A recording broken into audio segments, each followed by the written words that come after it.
نحمدہ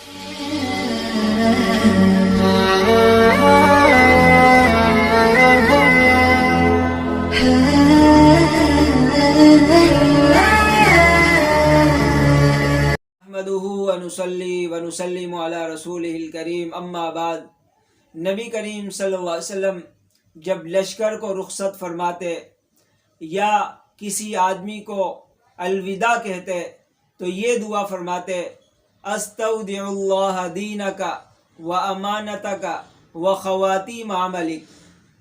یہ دعا فرماتے اور یہ دعا فرما کر رخصت فرماتے، یعنی جو ہے میں نے تیرا دین، تیری امانت اور تیرا آخری عمل اللہ کے حوالے کر دیا۔ کتنی پیاری دعا ہے، آپ صلی اللہ علیہ وسلم نے سکھائی ہے امت کو کہ میں نے سب کچھ اللہ کے حوالے کر دیا۔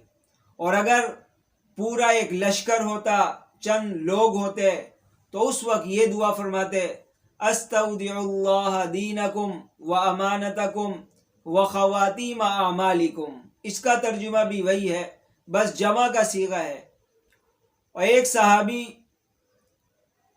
حضرت انس رضی اللہ تعالیٰ عنہ کی روایت ہے کہ ایک صحابی رسول اللہ صلی اللہ علیہ وسلم کی خدمت میں حاضر ہوئے اور انہوں نے فرمایا کہ یا رسول اللہ انی ارید سفرا، میرا سفر کا ارادہ ہے، فزودنی، کچھ دعا سے نواز دیجئے، کچھ سفر کا توشہ دے دیجئے، یعنی دعا کروانا مقصود تھا کہ دعا کر دیجئے۔ نبی کریم صلی اللہ علیہ وسلم نے دعا دی: زودک اللہ تقوی، کہ اللہ تعالیٰ تجھے تقوی، پرہیزگاری نصیب فرمائے۔ لہذا یہ آخرت کی راستے میں سب سے بہترین چیز ہے تقوی اور پرہیزگاری۔ انہوں نے فرمایا: زدنی، اے اللہ کے رسول اور بھی دعا دے دیجئے۔ فرمایا: وغفر ذنبک، اللہ تعالیٰ تیرے قصور، تیری کوتاہیاں، تیرے گناہ سب کچھ معاف کر دے۔ اس نے پھر کہا: زدنی بی انت و امی، میرے ماں باپ آپ پر قربان ہوں، اور بھی ارشاد فرما دیجئے، دعا کر دیجئے۔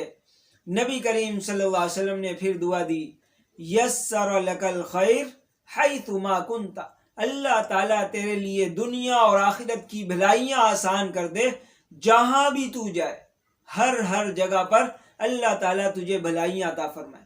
تو کیسی پیاری پیاری دعائیں ہیں، اپنی اولاد کو بھی یہ دعائیں یاد کروائیں اور خود بھی یہ دعا یاد کریں۔ کوئی بھی سفر پر جا رہا ہو یا کوئی بھی رخصت ہو رہا ہو، اس کو یہ دعا دیں، انشاءاللہ اس دعا کی برکت سے اس کا دین سنور جائے گا، اس کی دنیا سنور جائے گی، اور انشاءاللہ اس کی برکت سے اللہ تعالیٰ ہماری دنیا اور آخرت بھی سنوار دیں گے۔